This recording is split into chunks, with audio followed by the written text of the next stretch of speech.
O roteiro é sempre o mesmo. Ocorre um acidente de carro em que uma criança morre, um acidente trágico. No dia seguinte, os jornais começam a veicular estatísticas de morte de crianças em acidentes de carro, e aí logo aparecem os políticos que dizem que vão resolver o problema com uma lei, aumentando a multa para quem não usa cadeirinha para crianças. O resultado final é: as crianças continuam morrendo em acidentes de carro com exatamente a mesma frequência que antes, mas agora você tem que gastar dinheiro comprando uma cadeirinha ou vai gastar dinheiro com multas para o governo. Mesmo sem ter nada a ver com o acidente ocorrido, sem nunca ter se envolvido em qualquer acidente, você foi responsabilizado pelo ocorrido. Você teve a sua liberdade diminuída e o seu patrimônio atacado. Preste atenção nos jornais. Quando o governo quer arrecadar mais, o roteiro é sempre o mesmo. Kit de primeiros socorros, farol alto em estrada, sempre o mesmo roteiro em que você, sem culpa alguma, paga pelo risco dos demais.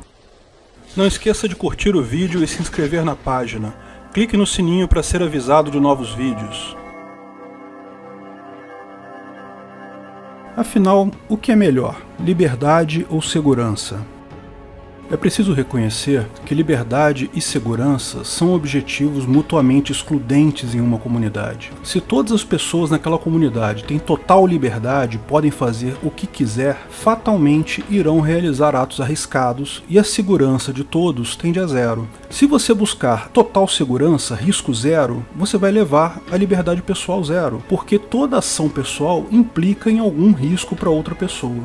O anarcocapitalismo prega a liberdade. Isso quer dizer que abrimos mão totalmente da segurança? Lógico que não, porque, lembre-se, além dos direitos de propriedade e do PNA, você sempre vai estar sujeito aos contratos que você assinar, às leis privadas que você aceitar. Você vai decidir o nível de segurança que você está sujeito, abrindo mão da sua liberdade conforme os contratos privados que você se submeter, conforme a agência de segurança privada que você escolher, conforme as pessoas que você escolher fazer negócio com elas. Na ética libertária, qualquer ação que não ataque a sua propriedade privada e não vá contra algum contrato previamente assinado é válida. O cara quer ter uma arma, quer ter uma bomba nuclear recreacional, por que não? Desde que não tenha assinado contrato em contrário, nem ameace ou cause prejuízo à propriedade de outrem, não há problema algum. O cara quer beber e dirigir, por que não? Desde que não tenha assinado contrato em contrário, nem ameace ou cause prejuízo à propriedade de outrem, de novo, não há problema algum.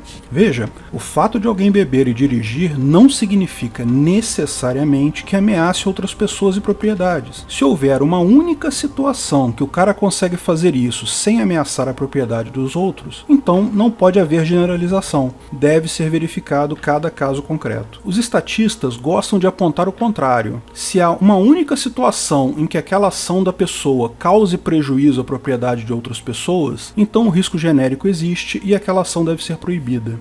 O problema é que risco genérico pode justificar qualquer restrição de liberdade que se ache conveniente. Afinal, absolutamente qualquer ação pode, em uma situação específica, causar prejuízo a outras pessoas. Ah, o usuário de drogas tem risco de praticar assalto, proíbam todas as drogas. Ah, o cara está dirigindo com o braço para fora da janela, tem o risco dele não conseguir fazer a curva com uma mão, daí tem o risco dele atropelar alguém. Proíbam o cara de dirigir com o braço para fora da janela. Ah, o cara está atravessando a rua fora da faixa, pode causar um acidente de trânsito, proíbam o jaywalking, proíbam pessoas de andar na rua. O governo pode justificar absolutamente qualquer restrição que ele queira à sua liberdade com risco genérico. Ah, mas o governo calculou estatisticamente o risco, ele está proibindo porque são grandes riscos. Será mesmo? Eles calcularam o risco da forma adequada? Mais que isso, eles calcularam todos os outros riscos para saber que esse é realmente o maior risco que você está sujeito? Ou ele só escolheu aquilo porque ele sabe que vai arrecadar muito dinheiro com aquela proibição e maceteou as estatísticas para justificar isso? Já dizia o Benjamin Disraeli, há 3 espécies de mentiras: mentiras, mentiras deslavadas e estatística. O governo adora macetear estatísticas para justificar leis que levem a mais arrecadação de dinheiro. O governo não está preocupado com o risco, nem com a sua segurança. A preocupação real dele é extorquir sua grana. E como explicamos no vídeo sobre a Suécia, é muito fácil direcionar estatísticas, tanto pela simples adulteração de dados, quanto pela alteração de parâmetros da pesquisa. Há dezenas de casos de leis criadas com base em estatísticas que se mostraram depois totalmente descabidas, medidas. Extintores de incêndio em carros já foram obrigatórios no Brasil. Por quê?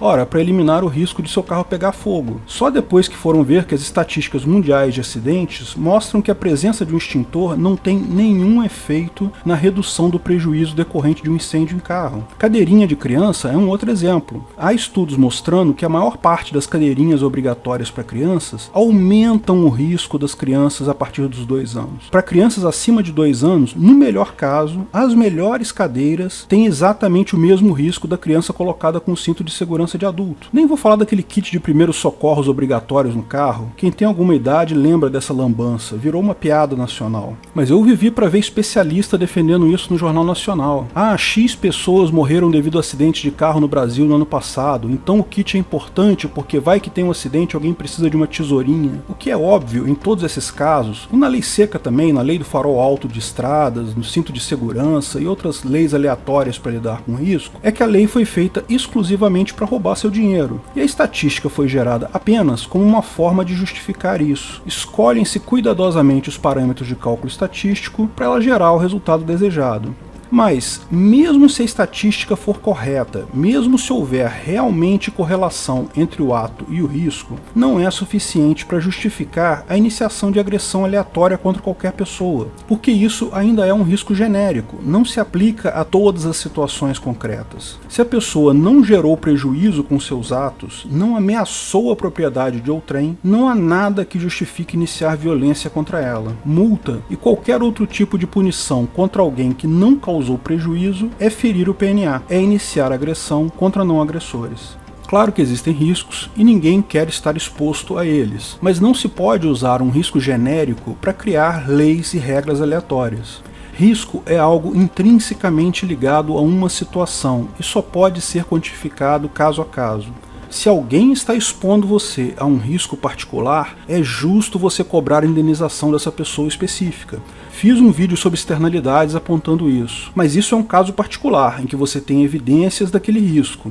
Um caso entre você e a pessoa que provoca o risco. O que é um absurdo é simplesmente proibir um comportamento de forma geral, baseado em um risco hipotético, que pode talvez ser relevante em algumas situações específicas. Mas o que é ainda pior é que sacrificar a sua liberdade para o governo, para uma lei estatal, não garante que você tenha efetivamente reduzido o seu risco, que você tenha aumentado a sua segurança. Porque você ainda tem que colocar nessa equação a eficiência do Estado. Ele vai ser muito eficiente em reduzir a sua liberdade, em arrecadar dinheiro, mas nunca é igualmente eficiente em efetivamente diminuir o seu risco, porque uma coisa é interesse dele e a outra não. Quem opta pela segurança sacrificando a liberdade acaba sem nenhuma nem a outra. Já dizia sabiamente o Benjamin Franklin sobre sacrificar a sua liberdade para o governo. Essa técnica que governos usam de inventar riscos e usar isso para impor a vontade aleatória deles tem um nome: o princípio de aversão ao risco. O cérebro humano foi moldado pela evolução para calcular riscos muito simples. Se eu pular dessa árvore, tem risco de eu me machucar? Se eu beber dessa água, tenho risco de pegar uma doença? No mundo moderno, os riscos que temos que calcular são muito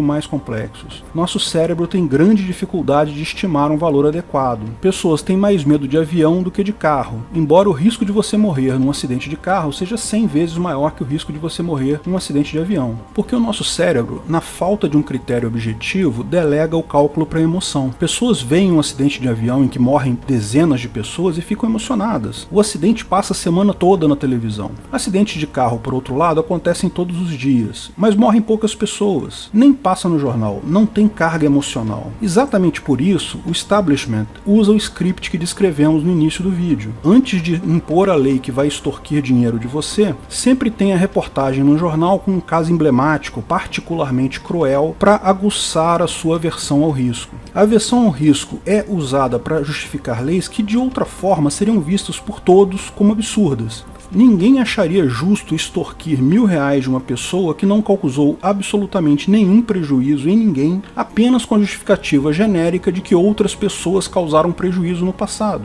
Mesmo que as estatísticas sejam desfavoráveis, elas ainda refletem apenas uma possibilidade genérica, que talvez seja totalmente diferente da situação atual, da situação concreta. Possivelmente até com um efeito inverso. Veja, lógico que se alguém bateu no seu carro, causou um prejuízo, causou causou um acidente, ninguém questiona que deve haver uma indenização pesada aí, punitiva e restitutiva. Veja o vídeo sobre punições e a polícia no Ancapistão. O que não pode haver é a penalização de alguém que não causou nenhum dano nem ameaçou causar danos. Crime abstrato não existe.